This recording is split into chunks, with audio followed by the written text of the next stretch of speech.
ఎన్నోసార్లు కడపకు వచ్చాను. కానీ ఈరోజు మీ ఉత్సాహం చూస్తా ఉంటే, మీ అభిమానం చూస్తా ఉంటే నాకు ఒక ధైర్యం వచ్చింది. కొండనైనా ఢీ కొట్టి మీకు న్యాయం చేస్తానని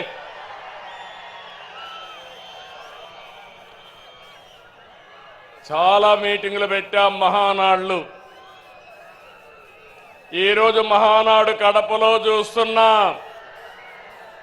అందరూ అనుకున్నారు కడపలో మహానాడా అని. నాకు నమ్మకం ఉంది. కడప తెలుగుదేశం పార్టీ అడ్డా, అది నిరూపించడానికే ఇక్కడ పెట్టాం. అవునా కాదా తమ్ముళ్ళు మిమ్మల్ని అడుగుతున్నా.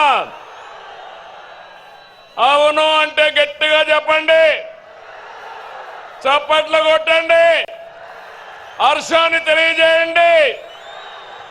రెండు చేతులు పైకెత్తి ఆమోదాన్ని తెలియజేయమని కోరుతున్నా.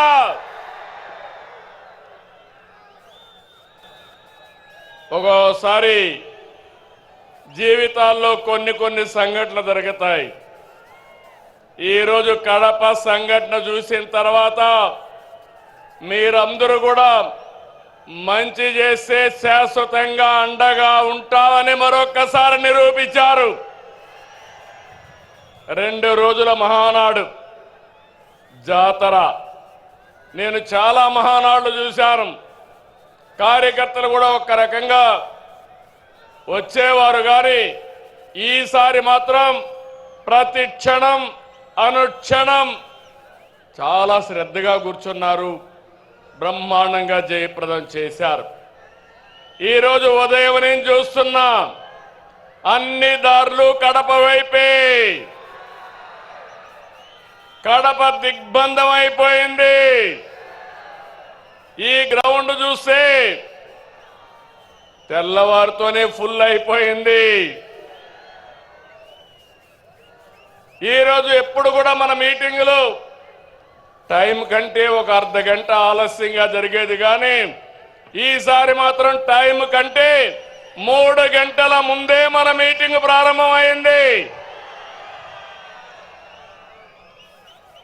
ఏం తమ్ముళ్ళు, మీ రుణం తీర్చుకోవాలి.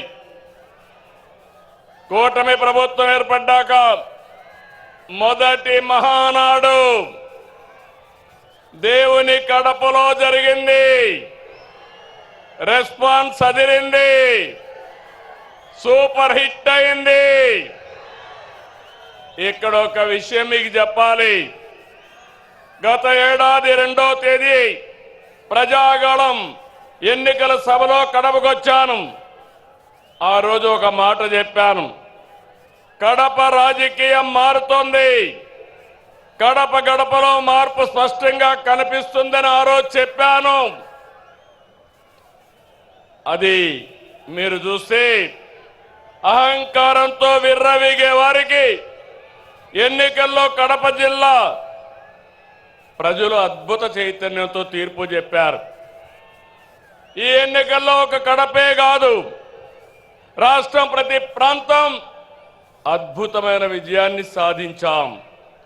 ఉమ్మడి కడపలో 10కి 7 గెలిచాం. తమ్ముళ్ళు, ఇప్పుడు నుంచి కష్టపడితే 2029లో 10కి 10 సిద్ధమా అని అడుగుతున్నా. మిమ్మల్ని సిద్ధమా తమ్ముళ్ళు అని అడుగుతున్నా. ఆడబిడ్డలు సిద్ధమా అని అడుగుతున్నా.